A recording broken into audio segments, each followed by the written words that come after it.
और चलिए एक बार फिर से शुरुआत करते हैं खबरों के साथ में। सीएम योगी आदित्यनाथ का बड़ा स्टेटमेंट, जैसा जिसका आदर्श होगा वैसा उसका चरित्र होगा। हम राम, कृष्ण और शिव को अपना आदर्श मानते हैं। ये लोग औरंगजेब का महिमा मंडन करते हैं। सरदार वल्लभ भाई पटेल देश की एकता के प्रतीक हैं। उत्तर प्रदेश के मुख्यमंत्री योगी आदित्यनाथ का ये बड़ा स्टेटमेंट है।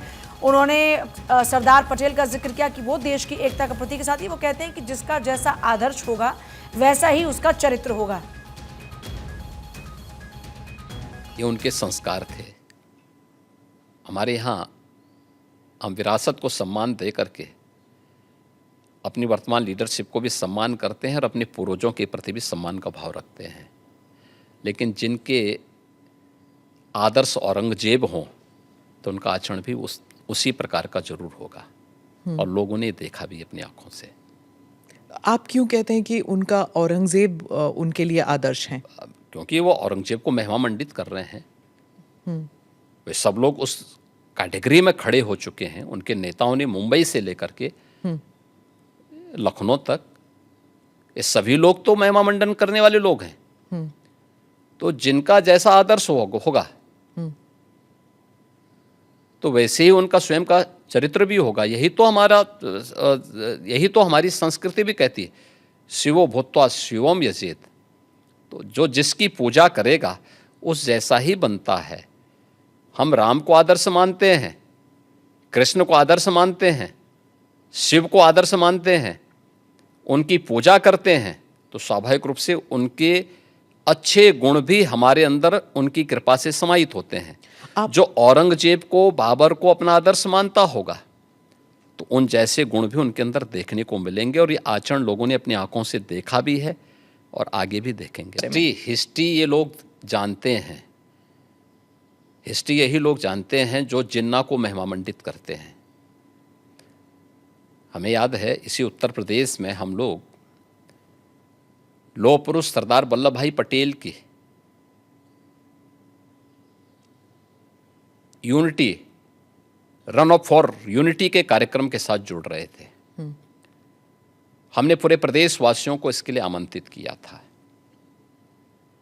सरकार भी थी, भारतीय जनता पार्टी भी थी, सभी दलों को हमने आमंत्रित किया था। एक तरफ सरदार वल्लभ भाई पटेल जो भारत की एकता के आदर्श हैं, भारत की एकात्मता के शिल्पी हैं, हम उनके प्रति श्रद्धा का भाव व्यक्त कर रहे थे और ये लोग जिन्ना को महिमा मंडन कर रहे थे। तो ये वही कैटेगरी है, ये वही ब्रीड है जो बाबर से लेकर के औरंगजेब तक और जिन्ना तक को महिमा मंडन करते हैं। तो देश के प्रति इनके भाव क्या होंगे, भारत की विरासत के प्रति इनके भाव क्या होंगे, भारत के महापुरुषों के प्रति क्या इनके भाव क्या होंगे, ये अंदाज़ा इसी से लगाया जा सकता है। और ये लोग अवसरवादी भी हैं, इनको पलटी मारने में कोई देर नहीं लगेगी। भाई आज कर रहे हैं तो कहीं वोट लेना होगा, तो उनके कुछ नेताओं ने बयान देने शुरू किए हैं कि अब जो लॉस हो रहा है और जो कटघरे में खड़े हुए हैं, ठीक है, तो उसके बारे में इन्होंने कहना शुरू कर दिया, नहीं साहब ये तो जो है उन्होंने गलत बोला है और ये तो राष्ट्रीय महापुरुष थे, राष्ट्र नायक थे।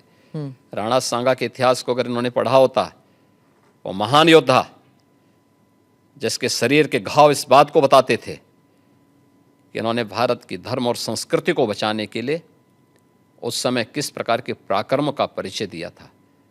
ये महाराणा प्रताप, महाराणा सांगा, छत्रपति शिवाजी महाराज और गुरु गोविंद सिंह के बारे में ये लोग बताएंगे। इतिहास के बारे में लोग क्या जानते हैं? जो औरंगजेब और बाबर की पूजा करते हो, जो जिन्ना को अपना आदर्श मानते हो, इन लोगों से इसकी उम्मीद नहीं की जा सकती है। उपचार देखिए, किसी भी बीमारी का उपचार के अलग अलग केंद्र होते हैं। तो यूपी ऐसे लोगों को बहुत अच्छा उपचार देता है। उनकी जैसी डिमांड होगी उस प्रकार का उपचार दे देंगे। तो सीएम योगी आदित्यनाथ ने दरअसल बीते रोज उनका एक पॉडकास्ट रिलीज हुआ जो कि 1 घंटे से ज़्यादा वक्त का था। इसमें उन्होंने तमाम मुद्दों को लेकर के अपनी बात कही। उन्होंने ये भी कहा कि यूपी में सबसे ज़्यादा मुसलमान सुरक्षित हैं। औरंगजेब विवाद को लेकर के भी उन्होंने अपनी बात रखी। उन्होंने कहा कि जिसके आदर्श जो उसका विचार और उसका चरित्र वैसा ही रहेगा। इसके अलावा कर्नाटक से लेकर के महाराष्ट्र, दिल्ली की बात भी उन्होंने की है। तो तमाम बातों का उन्होंने जिक्र किया था और बीते रोज़ भारत 24 ने आपको दिखाया भी था उनके पूरे पॉडकास्ट का हिस्सा।